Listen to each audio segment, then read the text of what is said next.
देख रहे हैं द एंगल। मैं हूं आपके साथ दीपाली माथुर। उपचुनाव पूरे हो चुके हैं और कांग्रेस ने 2023 की जीत के लिए रोड मैप पर काम करना शुरू कर दिया है।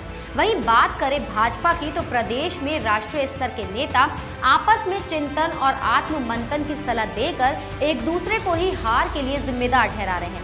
वहीं सियासी जानकारों का कहना है कि इस हार के बाद भाजपा उसी शून्य पर जा पहुंची है जहां से उसने अपनी यात्रा की शुरुआत की थी। 1980 में भाजपा का गठन हुआ और 1992 में पहली बार प्रदेश में भाजपा की सरकार बनी। स्वर्गीय भैरव सिंह शेखावत सरकार के मुख्यमंत्री बने। हालांकि शेखावत इससे पहले भी 1980 में मुख्यमंत्री रह चुके थे, लेकिन उस समय जनता पार्टी का अस्तित्व था। इस तरह 1980 में गठन के बाद भाजपा को प्रदेश में सरकार बनाने में 12 साल लग गए। इन 12 सालों में भाजपा के प्रत्याशी चुनावों में तीसरे या चौथे नंबर पर रहा करते थे। आज करीब 30 साल बाद कहने को तो भाजपा देश ही नहीं बल्कि दुनिया की सबसे बड़ी पार्टी है, लेकिन उसके प्रत्याशी फिर से तीसरे और चौथे नंबर पर आने लगे हैं। उपचुनाव में यूं बढ़ता गया भाजपा की हार का मार्जिन। रामगढ़ अलवर 11,228 वोटों से हारी, कांग्रेस जीती। खीवसर 4,630 वोटों से हारी, आरएलपी जीती। मंडावा 33,704 वोटों से हारी, कांग्रेस जीती। सहाड़ा 42,200 वोटों से हारी, कांग्रेस जीती। सुजानगढ़ 35,611 वोटों से हारी, कांग्रेस जीती। राजसमंद जीत का अंतर महज 5,313। वल्लभनगर 20,606 वोटों से हारी, कांग्रेस जीती। दरियावद 18,771 वोटों से हारी, कांग्रेस जीती। पार्टी के नेता तो इस हार को लेकर आपस में चर्चा करेंगे ही, लेकिन सियासी गलियारों में तरह तरह की बातें हो रही है। चर्चा है कि जो राजपूत, जाट और आदिवासी क्षेत्र का वोट बैंक कभी भाजपा का बड़ा वोट बैंक हुआ करता था, क्या उन सभी का पार्टी पर से भरोसा उठ गया है? लेकिन सियासी जानकारों का कहना है कि इसका कारण कुछ और ही है। एक वजह तो ये भी है कि भाजपा ने जिस जाति के कैंडिडेट का चुनाव किया, उसी जाति से कांग्रेस ने भी अपने कैंडिडेट्स मैदान में उतारे। इससे पार्टी के वोट बट गए।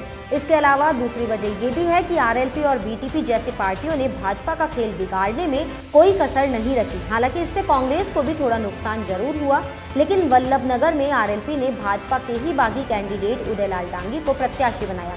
इससे डांगी को भाजपा में अपने समर्थक और आरएलपी समर्थक वोटर्स के वोट मिले। वहीं ऐन वक्त पर उनका पत्ता कटने से भी भाजपा कार्यकर्ताओं में नाराजगी थी। आरएलपी चुनाव तो नहीं जीत पाई, लेकिन इससे भाजपा का हार का मार्जिन जरूर बढ़ गया। उपचुनावों में भाजपा खास तौर पर धरियावाद सीट पर जीत को लेकर काफी आश्वस्त थी। गौतम लाल मीणा के बेटे कन्हैया लाल मीणा टिकट के प्रबल दावेदार भी माने जा रहे थे। ऐसे में पार्टी सोच रही थी कि यहाँ पर भी राजसमंद चुनाव की तरह सहानुभूति दाव खेला जा सकेगा, लेकिन पार्टी आला कमान के नीतिगत फैसले के चलते कन्हैया लाल की जगह खेत सिंह मीणा को टिकट दे दिया गया। पार्टी कन्हैया को दरकिनार कर खेत सिंह मीणा को टिकट देगी, इसका अंदाजा तो शायद पार्टी के नेताओं को भी नहीं था। इससे पार्टी नेताओं को खेत सिंह मीणा के लिए कड़ी मशक्कत करनी पड़ी। हालांकि इसके बावजूद पार्टी को चुनावी जीत के लिए मोदी सरकार की योजनाओं का सहारा लेना पड़ा।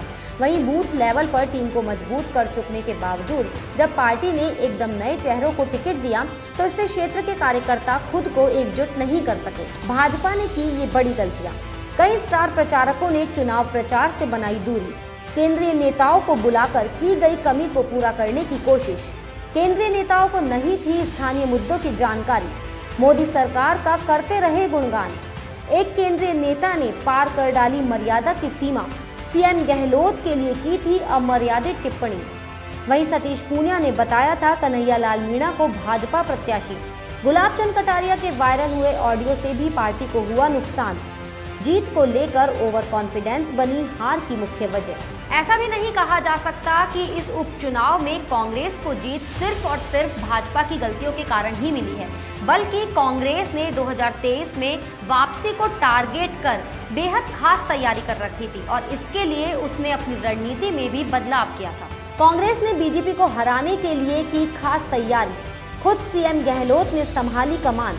जिला और ब्लॉक स्तरीय संगठन की कमी को नहीं आने दिया आड़े। कार्यकर्ताओं के बीच लगातार मौजूद रहे चुनाव प्रभारी।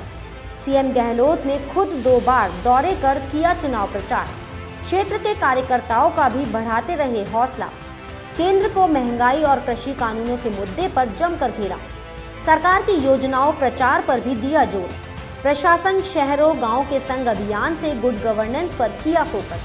इस हार के बाद जहां भाजपा को मंथन की जरूरत है, वहीं कांग्रेस पार्टी को भी भाजपा के दांवपेच को देखते हुए आगे की रणनीति बनाने की जरूरत है, ताकि इन उपचुनावों में जो शानदार जीत कांग्रेस पार्टी को मिली है वो ही सिलसिला 2023 में भी बना रहे और मुख्यमंत्री का जो लक्ष्य है कि 2023 में पार्टी प्रदेश की सत्ता में वापसी कर सके, वो भी पूरा हो सके।